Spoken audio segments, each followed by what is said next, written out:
세상은 평화를 원하면서 설교를 시작하려고 합니다. 1920년대 미국 사회는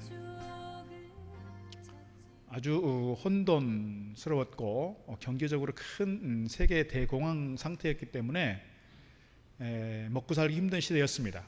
특히 뉴욕의 이 맨하탄 지역은 지금도 뭐 이렇게 슬럼가가 되어 있긴 합니다만, 한쪽이 있긴 합니다만은 온통 슬럼가가 되어서 온통 뭐 갱단들이 주로 활동하는 주무대가 되었고, 그러니까 주로 방화, 뭐 약탈, 뭐 이런 일들이 많아서 은행의 문을 열 수 없는 정도로 힘들었던 그런 시대였습니다. 이때 이런 처지를 바라보면서 한 독실한 크리스찬이 기도했습니다. 이렇게 기도했습니다. 하나님, 어찌하여 청교도의 땅인 이곳이 죽음의 땅으로 변했습니까? 죽어가는 나라의 빛을 보여주옵소서. 미국인들의 마음속에 희망을 넣어주는 빛을 보게 하옵소서. 존 제이컵 레스컵이라고 하는 이분의 기도 제목이었습니다. 이분이 기도하다가 하나님께서 그에게 꿈을 주셨는데, 이곳에 정말 미국의 희망이 될 만한 그런 빌딩을 짓고 싶다는 마음이 왔어요. 그래서 많은 사람들에게 그 취지를 설명하고, 정말 이곳에 희망을 잃어버린 이 절망의 시대에, 암흑의 이 시대에 미국의 이 청교도의 땅, 미국의 희망을 주는 그런 빌딩을 하나 세우면 좋겠다 막 설명하고 기금을 조성했습니다.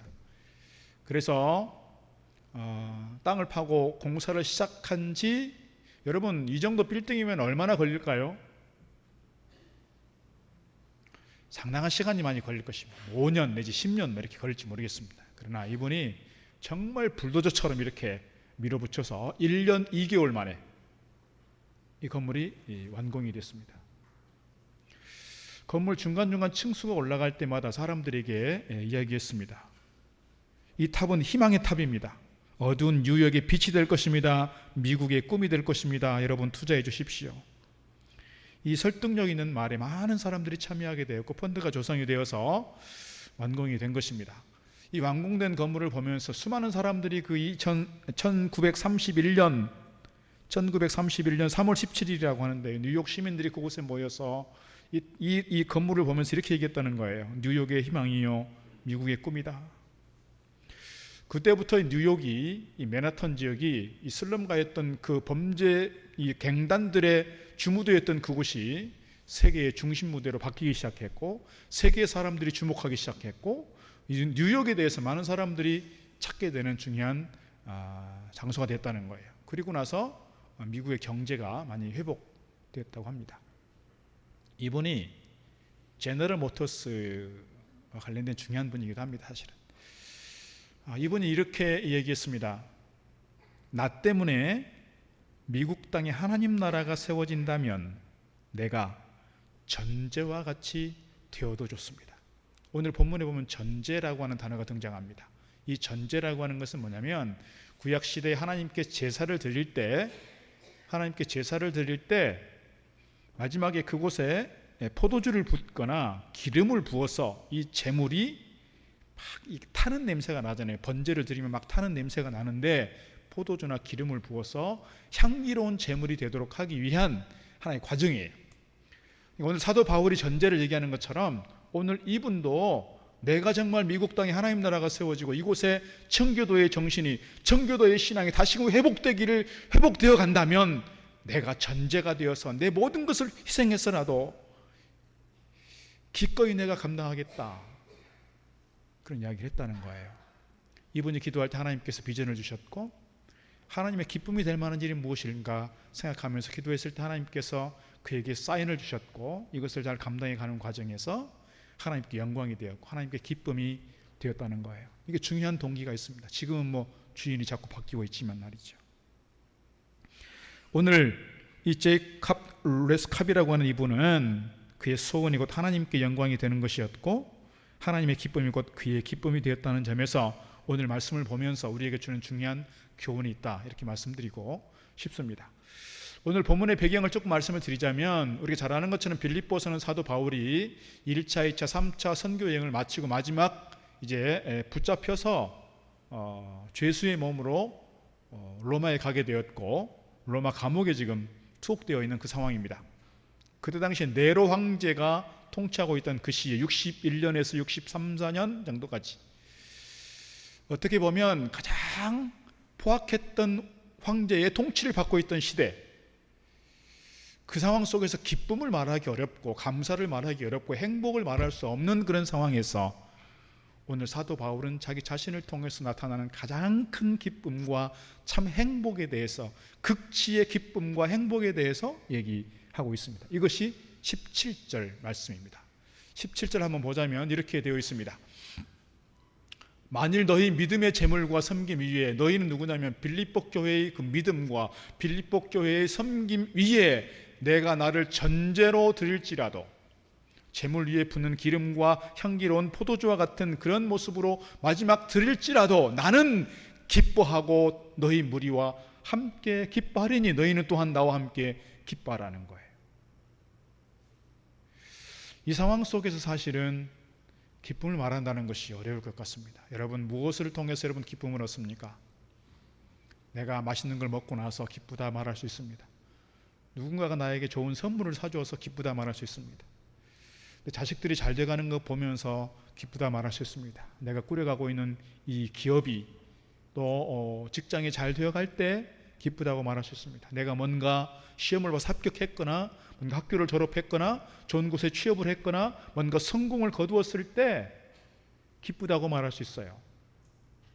우리가 누누이 말씀을 드리지만 그런 어떤 세상에서의 얻어지는 그 기쁨, 이것이 우리의 본질상으로 우리의 내적인 영적인 기쁨으로 채워지느냐, 결국은 그렇지 못하더라는 거예요. 이것이 일순간 우리에게 기쁨이 될 수 있지만 돌아보면 허무하기 짝이 없는 것이더라 하는 거예요. 오늘 사도 바울이 기쁨을 말할 수 없는 그 상황 속에서 그래도 기쁘다 또 기쁘다 이렇게 말하는 그 기쁨은 우리가 보통 사람들이 말하는 그 기쁨하고는 좀 차원이 다른 것 같습니다. 이 기쁨은 하나님의 기쁨이고 하나님께서 우리를 통해서 원하시는 하나님의 소원과 관련된 그런 기쁨이 아닌가, 그런 생각을 하게 되는 것이죠. 오늘 우리가 정말 이렇게 기쁨을 말할 수 없는 그런 상황, 세상의 그 무엇으로부터도 기쁨을 얻을 수 없는 그 상황 속에서 그럼에도 불구하고 내 안에 기쁨이 있고 감사가 있고 행복이 있다고 말할 수 있는 오늘 이 사도 바울의 이 고백이 오늘 우리의 고백 되기를 주의 이름으로 축복합니다. 오늘 사도 바울이 어떻게 해서 이런 극한 상황 속에서도 기쁨을 말하고 행복을 말할 수 있었는지 그 비결에 대해서 오늘 말씀 함께 나누려고 합니다. 첫째로 비결은 이것입니다. 두렵고 떨림으로 구원을 이루는 삶입니다. 무엇이 하나님의 기쁨이 되고 나의 기쁨이 될까 생각해 보면 두렵고 떨림으로 구원을 이루는 삶, 우리에게 이야기하고 있습니다. 오늘 12절 말씀에서 이렇게 기록하고 있습니다. 그러므로 나의 사랑하는 자들아, 너희가 나 있을 때뿐 아니라 더욱 지금 나 없을 때에도 항상 복종하여 두렵고 떨림으로 너희 구원을 이루라 그랬습니다. 나의 사랑하는 자들아, 너희 구원을 이루라. 구원을 이루라고 하는 말씀이 조금 이해가 잘 안 됩니다. 이미 우리는 예수 그리스도를 통해서 구원받은 사람들인데요, 무슨 구원을 또 이룬단 말입니까? 이미 우리는 주님의 십자가의 보혈로 예수 그리스도를 구주로 고백함으로써 내가 이미 구원을 얻었는데요, 무슨 구원을 또 이룬단 말입니까? 하는 점에서는 이 본문을 좀 잘 살펴볼 필요가 있습니다. 사도 바울이 말하는 그 구원을 이룬다는 것은 우리가 예전에 세례 받기 전에 예수 그리스도를 구주로 고백함으로써 세례 받았어요. 그런 과정을 통해서 우리는 하나님의 거룩한 자녀가 되었고 주님을 따르는 제자가 되었어요. 그런데 오늘 사도 바울이 말하는 구원을 이루라고 하는 이 말씀은 구원을 받으라, 구원을 얻으라 하는 말씀하고 좀 달라요. 과거적인 구원이 아니고요, 단 일회적인 그때의 구원의 경험, 구원의 감격, 이것으로 멈춰 있는 것이 아니라 오늘 현재에도 그리고 미래에도 계속해서 이 구원의 과정을 이루어 가라는 거예요. 좀 어려운 말씀이지만 조금 더 얘기를 하자면 우리가 교리적으로 보면 그렇습니다. justification이 있습니다. 의인화 과정이 있습니다. 이것은 구원을 말합니다. 내가 예수 그리스도를 구주로 믿고 내가 의인화되었어요. 그런데 이것으로 끝나는 것이 아니라 또 다른 과정이 있다는 거예요. 그게 뭐냐면 sanctification이라는 거예요. 이것은 성화의 과정이에요. 오늘 사도 바울이 말하고 있는 구원을 이루라고 하는 것은 예전 시대에 한번 내가 예수를 믿음으로써 구원받은 것으로 그걸로 멈춰버리고 끝나는 것이 아니라 우리는 계속해서 그리스도의 장성한 분량까지 우리가 성장해 가야 하고 자라가야 하고 성화되어 가는 이 과정을 뭐라고 말하냐? 오늘 너희 구원을 이루라, 이런 말씀이에요. 우리가 어린 시절에, 우리가 신앙적으로 어린 시절에 멈춰 있는 것이 아니라 우리의 신앙이 어른의 신앙으로, 성인의 신앙으로, 성숙한 신앙으로 자라가야 한다는 거예요. 우리가 아이들을 키울 때 처음에는 다 젖을 물리고 기저귀를 채우고 해서 아이들을 키웁니다. 1살쯤 되면 이제 걷기 시작합니다. 저희 큰아이가 머리가 좀 컸어요. 머리가 커가지고 자연분만을 못하고 배로 났어요. 걱정을 했습니다. 이 아이가 머리가 커서 1살쯤 되면 걷는데 이 아이 걸을 수 있을까? 머리가 크면 이렇게 될 테니까. 그런데 감사하게도 1살쯤 됐을 때, 돌쯤 됐을 때 걸었어요. 감사하더라고요. 어렸을 때부터 덩치가 컸죠, 사실은. 근데 이 아이가 커가면서 만약에 기저귀를 뗄 때쯤 되는데 기저귀를 안 떼고 있고 5살, 7살 초등학교를 들어갈 나이가 되어도 계속해서 기저귀를 차고 다닌다면 이게 부모의 입장에서 얼마나 근심이 되겠어요. 초등학교를 가고 중학교를 가는데도 계속해서 젖병을 들고 다녀야 한다면 이게 근심되지 않을까요? 요즘에 어린 아이들을 상대로 하는 그런 텔레비전 프로그램들이 요즘에 많이 이렇게 나오게 되는 것 같습니다. 뭐 내 금쪽 같은 내 새끼 뭐 이거 보니까 잠깐 보니까 아이가 별을 못 보니까 막 5일 일주일 가버리니까 배가 빵빵해지는데 변으로 차 있는 거예요. 이게 심리적인 요인이더라고요, 보니까. 그래서 그런 것들이 이렇게 프로그램을 통해서 나오는 걸 보면 요즘 아이들을 키워간다는 게 사실 쉽지 않다는 걸 자주 느끼게 되는 것이죠. 신앙적으로도 마찬가지라는 거예요. 우리가 예수 그리스도를 믿고 구원을 받았어요. 처음 교회 나왔을 때 신앙은 어린아이의 신앙이에요. 우리가 보통 기도할 때도 사실은 기복적 신앙으로 그렇게 기도할 수밖에 없어요. 그때 당시에 우리 신앙적 수준이 그러니까요.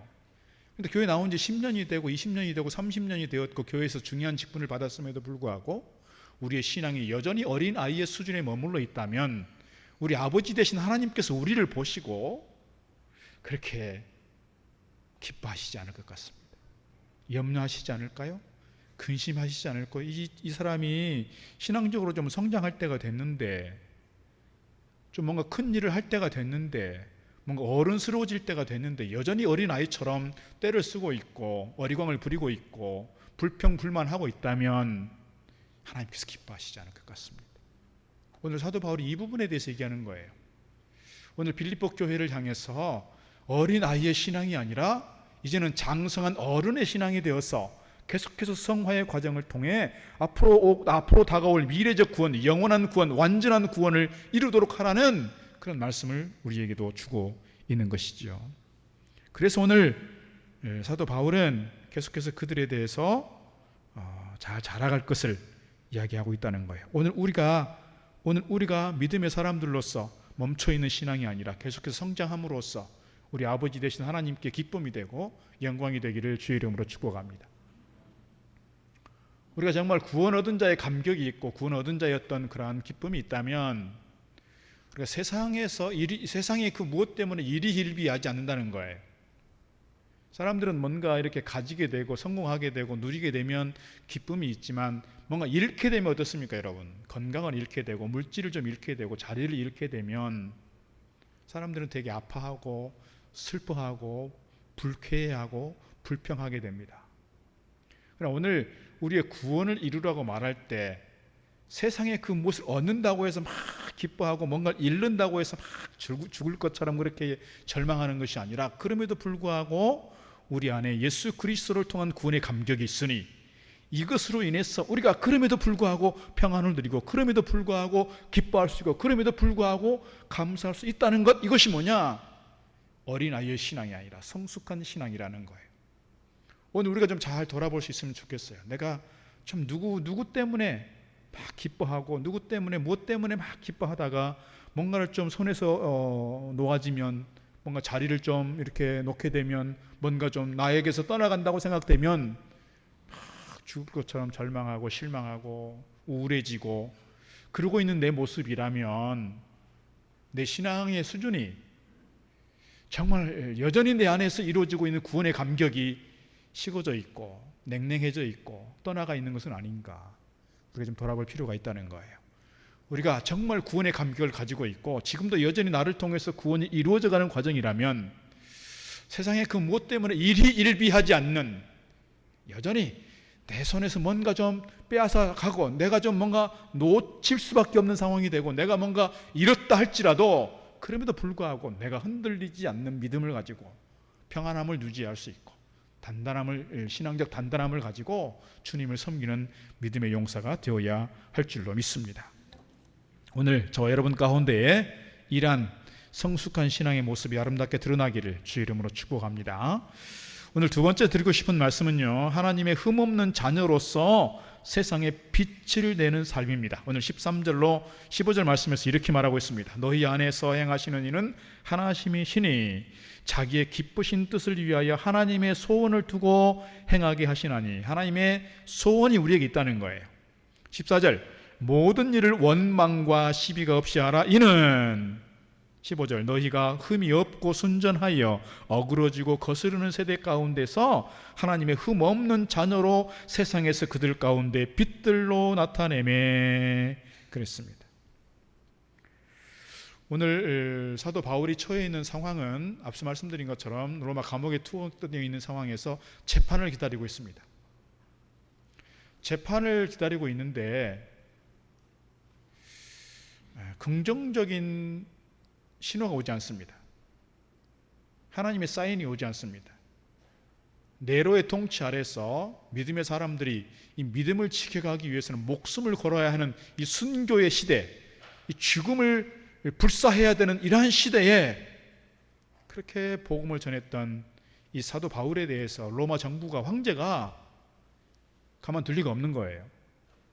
그러니까 오늘 사도 바울은 내가 이제 마지막이 가까웠구나, 그런 생각을 직감적으로 하고 있는 겁니다. 그런 상황 속에서 순교를 염두에 두고 있는 것이죠. 그런 저가 오늘 이 세대에 대해서 15절에 뭐라고 말하냐면 어그러지고 거스르는 세대라, 이렇게 이 세대를 평가하고 있는 겁니다. 어그러졌다라고 하는 것은 구부러졌다는 것이고요, 반듯하지 못하다는 것이고요, 옆으로 삐딱하게 빗나가는 세대, 또 거스르는 세대라고 하는 것은 정상적인 세대가 아닌 비정상적인 세대라는 거예요. 오늘 사도 바울이 속해 있는 세대가 그거예요. 우리 역사 가운데에서 이렇게 비정상적인 세대, 구부러진 세대, 삐딱한 세대, 가장 악한 세대를 얘기하자면 1차 세계대전과 2차 세계대전이 아닐까, 그런 생각을 갖습니다. 워싱턴에 가면 홀로코스트가 있습니다만은 예루살렘에도 홀로코스트가 있습니다. 또 가장 그 잔혹했던 그 수용소가 아우슈비츠 포로 수용소인데요, 이건 독일에 있는 것이 아니고 폴란드에 있는 수용소입니다.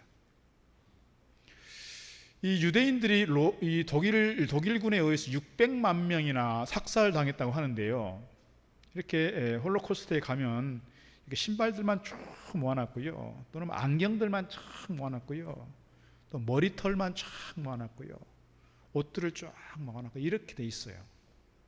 그걸 보면서 정말 가슴이 찢어지는 그런 아픔들을 목도하게 되는 것이 사실은. 아우슈비츠에도 그대로 이렇게 전시가 되어 있다고 합니다. 근데 600만이라고 하는 것이 일부 사람들은 아니 어떻게 600만 명이나 사람을 죽일 수가 있습니까? 이거 과장된 거 아닙니까?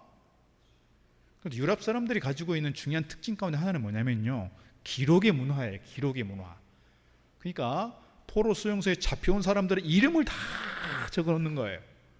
그리고 사형당하는 사람 이름을 다 적어놨어요. 그 적힌 이름들만 취합해도 450만 명이라고 합니다.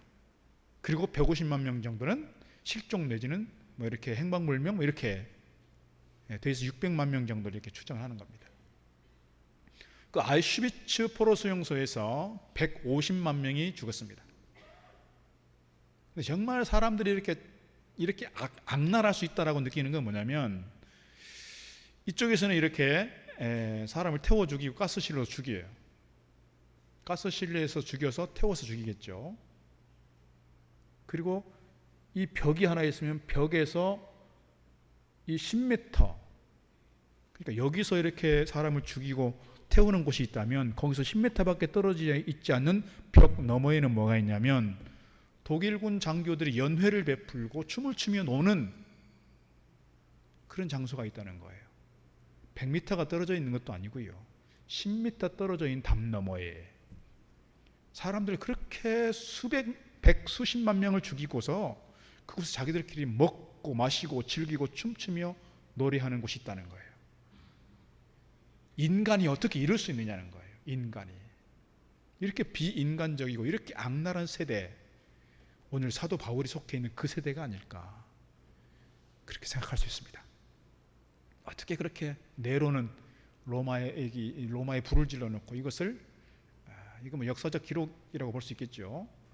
이 핑계를 기독교인들에게 돌려서 기독교인들에 대해서 증오심이 생기게 하고 기독교인들에 대해서 다 탄압할 뿐만 아니라 박해하고 잡아다 죽이는 그런 세대가 됐단 말이죠. 그런 세대를 향해서 오늘 사도 바울은 뭐라고 말해요? 어그러지고 거스르는 세대다. 중요한 것은 이것으로 이렇게 이 세대에 대해서 판단하고 끝나는 것이 아니라, 이런 세대 하나님께서는 우리를 흠 없는 자녀로 부르시고 택하셨고 세우셨다는 거예요. 세상은 이렇게 어그러지고 이렇게 악랄한 세대가 되었지만 하나님께서는 은혜를 베푸셔서 우리에게 구원의 은총을 베푸셨고 우리를 거룩한 하나님의 자녀로 세우셨으니 얼마나 감사하냐는 거예요. 얼마나 감사하냐. 세상은 저렇게 악랄한 세대가 되어 있지만, 오늘 우리 세대는 모양은 조금 달라져 있지만 그 세대하고 다를 게 없다, 이런 생각이 들 때가 있습니다. 참 세상이 험하구나, 세상이 악하구나. 그러나 그럼에도 불구하고 하나님께서 우리를 부르셨고 하나님 거룩한 자녀 되게 하셨고 오늘 그리스도인으로 성도로 살아가게 하신 줄 믿습니다. 우리는 이런 하나님의 자녀라고 하는, 하나님께 속한 자라고 하는, 천국 시민권자라고 하는 그런 자부심과 자의식을 가지고 세상 앞에서 좀 당당하게 살면 좋겠어요. 당당하게. 오늘 이를 위해서 사도 바울은 뭐라고 말하냐면 원망과 불평 속에 살지 말라는 거예요. 14절, 그래서 모든 일을 원망과 시비가 없이 하라 그랬습니다. 원망은 투덜대는 불평이고요, 시비는 악이 있는 논쟁이에요. 아주 의도를 가지고 계속해서 논쟁을 하고 시비를 거는 것이죠, 사실은. 그래서 원망과 시비라고 하는 것은 악의가 있는 마음으로 불평하는 태도다, 이렇게 얘기하고 있는 겁니다. 우리가 이스라엘 역사를, 특별히 출애굽의 역사를 보면 이러한 내용들이 얼마나 잘 적용되는지를 볼 수 있어요. 하나님께서 이스라엘 백성들이, 히브리인들이 애굽에서 그렇게 종살이 할 때 노예 생활 가운데서 그렇게 부르짖을 때 하나님께서 들으시고 이제는 하나님께서 그들을 젖과 꿀이 흐르는 약속의 땅 가나안으로 데려가겠다는 그 마음이 생겼는데, 거기에서도 여전히 이스라엘 백성들은 불평해요. 그러면 감격 속에서 그들이 출애굽하게 되었고요, 홍해를 건넜어요. 기적이잖아요. 추격해오던 애굽 군대가 물에 몰살됐어요. 그래서 처음에는 잠깐 반짝 뭘 해요? 감사해요. 찬양해요. 미리암의 노래가 있잖아요. 출애굽기 15장에서 모세의 노래가 있잖아요. 그때는 아마 사람들이 다 춤추며 즐거워했을 겁니다. 그런데 며칠을 가지 못해요. 3일을 가지 못해서 마라에서 그들은 모세에 대해서 원망하고 불평하고, 우리가 어떻게 물이 없는데 먹고 마시냐, 불평하기 시작합니다. 또 먹을 것이 없다고 불평합니다. 우리가 이렇게 쉽게 말하면 이게 풀죽만 먹고 살아야 되느냐, 뭐 이렇게 불평하니까 하나님께서 뭘 주세요? 메추라기를 통해서 고기를 주시고 그들에게 영양분을 공급하십니다. 불기둥과 구름기둥으로 그들을 안전하게 인도해 가십니다. 그들이 먹는 음식만이 아니라 그들이 입고 신는 신발이건 옷이건 그들은 헤어지지 않는 가운데 40년을 지나게 됐어요. 외적들이 계속해서 침입해 들어올 때 하나님께서 그들을 막아주셨고요. 그럼에도 불구하고 이스라엘 백성들은 끊임없이 그들은 매일매일 불평하고 원망하고 모세에 대해서 시비를 걸고 못 살겠다, 우리를 돌려주라, 돌려보내주라, 뭐 그렇게 얘기하잖아요. 우리가 사실은 가나안 땅에 들어가고자 나왔지만 가나안 땅에 들어가지도 못하고 이곳에 죽겠구나 했더니 결국 어떻게 됐어요? 출애굽 1세대는 거기서 다 죽었어요. 여호수아와 갈렙 빼고. 불평하던 그들의 불평대로, 그들이 하는 말대로 응답받은 거예요. 우리가 정말 손에 많은 것을 누리고 있음에도 불구하고 계속해서 감사하지 못하고 감격해하지 못하고 그것으로 인해서 기뻐하지 못한다면 우리는 더 많은 것들을 누린다고 한들 기뻐할 수 없어요. 계속해서 여러분, 계속 불평해대는 사람, 계속해서 시비를 거는 사람, 계속해서 원망하는 사람 잘 보시면 상황이 바뀌면 시비가 그칠까요? 상황이 바뀌면, 환경이 좋아지면 불평이 그칠까요? 절대 그렇지 않아요. 상황이 바뀌고 환경이 좋아지고 조건이 조금 좋아지면 잠깐은 좋아질 수 있어요. 조금 지나면 또 시비를 걸고 또 불평하고 또 원망하고. 왜 그럴까요? 신앙이 성장하지 않아서, 성숙해지지 않아서, 성화의 과정 속에 도태되어 있어서 그런 거예요. 도태되어서. 원망과 불평을 잘하는 사람들이 누구냐면 어린아이들입니다. 어린아이들 비유를 맞추는 게 참 어려워요. 저도 뭐 잠깐 이렇게 인터넷에서 잠깐 봤지만 이 금쪽 같은 내 새끼 아이들 보면 얼마나 때를 쓰고 고집을 피우고 말을 안 듣고 오히려 그냥 그 어린아이들이 엄마를 막 때리고, 이게 어디서부터 나오는지 모르겠어요. 그런 걸 보면서 참 사람의 본성이 참 악하구나. 어디서 어린아이들이 저런 걸 배웠을까? 그런 생각 가질 때가 있어요. 그 부모가 어떻게 그 아이들을 다 채워줄 수 있겠어요? 그들의 욕구를 다. 우리 신앙적으로도 그러지 않겠냐는 거예요. 신앙적으로도 정말 우리가 어린아이의 신앙을 그대로 가지고 있으면 수십 년 교회를 다녀도, 사실 1년에 예배를 드리는 숫자는 몇 번입니까 여러분? 주일 낮 예배만 해도 1년에 52번이잖아요. 수요 예배까지 하면 1년에 100번입니다. 1년에 100번에 10년을 다니면 몇 번 예배를 드리는 거예요? 1000번 예배를 드리는 거예요. 30년 교회를 다니면 3000번 예배를 드리는 거예요. 그렇게 수천 번씩 예배를 드려도, 그렇게 말씀을 듣고 하나님께 찬양을 하고 기도를 해도 이것이 변하지 않으면 여전히 그 수준에 머물러 있는 거예요. 그래서 오늘 사도 바울은 구원을 이루라 말씀하고 있고, 원망과 시비가 없이 하나님의 소원을 이루라고 말씀하고 있습니다. 오늘 우리 안에서 성숙한 그리스도인의 모습으로 원망과 시비를 그치고 어떤 상황 속에서도 인내하며 관용하고 우리 공동체를 통해서 하나님의 흠없는 자녀의 모습으로 사람들에게 세상을 향해서 선한 영향력을 미쳐가는 저와 여러분 다 되기를 주의 이름으로 축복합니다. 세 번째, 다른 사람을 위한 희생을 기뻐하는 삶입니다. 오늘 16절 18절에서 이렇게 말씀하고 있습니다. 생명의 말씀을 밝혀 나의 다름질이 헛되지 아니하고 수고도 헛되지 아니하므로 그리스도의 날에 내가 자랑할 것이 없게 하려 함이라. 만일 너의 믿음의 재물과 섬김 위에 내가 나를 전제로 드릴지라도 나는 기뻐하고 너희 무리와 함께 기뻐하리니 이와 같이 너희도 기뻐하고 나와 함께 기뻐하라 그랬습니다. 16절에서 자신의 삶을 두 가지로 비유합니다. 하나는 다름질을 헛되지 아니하고 그랬습니다. 다름질한다는 것은 경주자예요. 쉽게 말하면 마라톤 선수라고 생각하시면 돼요. 끝까지 경주를 잘 하겠다는 거고요. 근데 경주를 잘 하다가 좀 빠른 길로 가겠다고 새 길로 간다고 다른 길로 가버리면, 경로를 이탈해버리면 아무리 일찍 꼬린 지점에 도착을 해도 탈락되는 거예요. 자격이 취소가 되는 거예요. 두 번째로는 수고도 헛되지 아니함으로 했어요. 수고도 헛되지 아니함으로, 이 말은 그때 당시에 바울이 텐트를 치는 일인데, 텐트를 친다는 것은 우리가 텐트를 설치하는 것이 아니고 텐트를 짠다는 거예요. 배를 짜듯이 짠다는 건데, 그 텐트 치는 일을 하는데요, 쉽게 말하면 이렇게 배옷을 짠다 이렇게 생각하시면 돼요. 여기서 수고도 헛되지 아니함으로, 이 말은 하루 종일 일해서 텐트를 짰어요. 배를 짰어요. 그래서 만든다고 만들었는데 하품인 거예요. 결격이 생겼어요. 그래서 상품 가치가 없어요. 돈을 받을 수가 없어요. 그러면 하루 종일 일한 것이 헛되다는 거예요. 경주자를 통해서 텐트 치는 일을 통해서 사도 바울은 이렇게 설명하고 있습니다. 우리가 인생의 경주를 해가는 데 있어서 또 열심히 우리에게 주어진 맡겨진 일들을 감당하고 사역해 가는 데 있어서 나는 열심히 한다고 했는데 하나님의 방법, 하나님의 뜻이 아니라 내 생각, 내 방법, 내 고집을 가지고 열심히 했단 말이에요. 자기 열심을 가지고. 근데 하나님께서 보실 때 그건 아니지. 너는 틀렸어. 그렇게 얘기해버리면 우리가 주님 앞에 설 때 자랑할 게 뭐가 있냐는 거예요.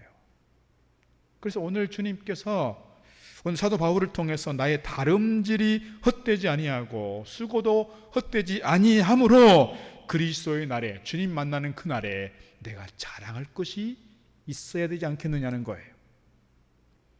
그게 뭐냐? 오늘 사도 바울이 내가 나를 전제로 드릴지라도 그랬어요. 전제를 드린다는 것은 내가 헌신하겠다, 희생하겠다, 내 모든 것을 쏟아 바치겠다, 그런 뜻이잖아요. 오늘 주님께서 우리에게 원하시는 하나님의 소원은 이것 아닐까요? 내가 나 자신을 위해서 계속해서 움켜쥐는 삶이 아니라 나누고 베푸는 삶, 섬기는 삶, 헌신하고 희생하는 삶. 세상의 가치로 볼 때, 세상의 기준으로 볼 때 바보처럼 들릴 수 있는 이야기지만 오늘 우리가 말씀을 통해서 듣는 것은 이것이 하나님께서 우리를 보시고 기뻐하시는 일이라는 거예요. 움켜쥐는 삶이 아니라 베풀고 섬기는 삶. 여러분, 많이 가져야 많이 베푸는 게 아닙니다. 마음의 부자여야, 영적인 부자여야 많이 베풀 수 있습니다. 나눌 수 있습니다. 섬기고 헌신할 수 있습니다. 돈만 나누는 것이 아닙니다. 내 마음을 나누고, 내 에너지를 나누고, 은사를 나누고, 섬김을 나눌 때 우리 안에서 천국이 이루어지게 되는 줄 믿습니다. 마더 테레사는 이런 얘기를 했습니다. 마더 테레사는 평생을 인도의 캘커타 빈민촌에서 어려운 이웃들을 섬기던 그분입니다. 남들에게 섬김을 받고 대접을 받을 때 거기에는 인간적인 기쁨이 있다. 내가 섬김을 받고 대접받을 때, 누군가의 선물을 받고 칭찬을 받을 때, 뭔가 이렇게 물질적 보상이 주어질 때 나에게 인간적인 기쁨이 있다는 거예요. 그러나 내가 이웃을 섬길 때 거기에는 신적인 기쁨이 있다. 하나님께서 주시는 영적인 기쁨이 있다는 거예요. 어떨 때요? 내가 이웃을 섬길 때. 오늘 우리가 나를 위해서 계속해서 뭔가를 쌓아가고 채워가는 것이 아니라, 물론 이것도 필요한 일이고 우리에게 어떻게 보면 우선적인 일일지 모르겠습니다. 그러나 궁극적인 기쁨과 참 행복의 세계는 거기에 있는 것이 아니라 섬기는 데 있고 나누는 데 있다는 거예요. 이것이 오늘 사도 바울을 통해서 내가 전제로 드릴지라도, 내가 전제로 부어질지라도 나는 기뻐하고 또한 기뻐하리라. 오늘 하나님께서 기뻐하실 만한 이러한 삶이 우리를 통해서 이루어지기를 바라고, 오늘 사도 바울이 고백했던 나는 기뻐하고 또한 기뻐하리라, 이 기쁨의 고백이 우리의 삶 가운데 계속해서 이루어지기를 주의 이름으로 축복합니다. 기도하겠습니다. 하나님 아버지, 감사합니다. 세상 가운데에서 죄인 중에 괴수 같은 오늘 우리가 주의 은혜로 구원 얻게 하시고 주님 안에서 기쁨과 감사로 주님을 찬양하며 예배하게 하시니 감사합니다. 하나님 아버지, 오늘 사도 바울이 고백하는 것처럼 우리가 어떤 상황 가운데 있을지라도 주님 안에서 참 기쁨과 소망을 누리게 하시고, 하나님의 기쁨이 곧 우리의 기쁨임을 고백하면서 성숙한 믿음으로 성화의 과정을 이루어가도록 인도하여 주시옵소서. 오늘 우리 세대가 우리 신앙과 성경과 복음과 너무 다르고 악하다 할지라도 저희들이 세상 속에 살아가면서 결코 낙심하지 않게 하시고, 오늘 우리가 세상의 소욕, 육신의 소욕이 아니라 성령의 소욕을 따라 하나님 기뻐하실 만한 섬김과 헌신과 희생의 삶을 통하여 늘 하나님께 영광이 되도록 주님 축복하여 주시옵소서. 예수 그리스도 이름으로 기도드리옵나이다. 아멘. 당신은 사랑받기 위해 태어난 사람, 당신의 삶 속에서 그 사랑받고 있지요. 당신은 사랑받기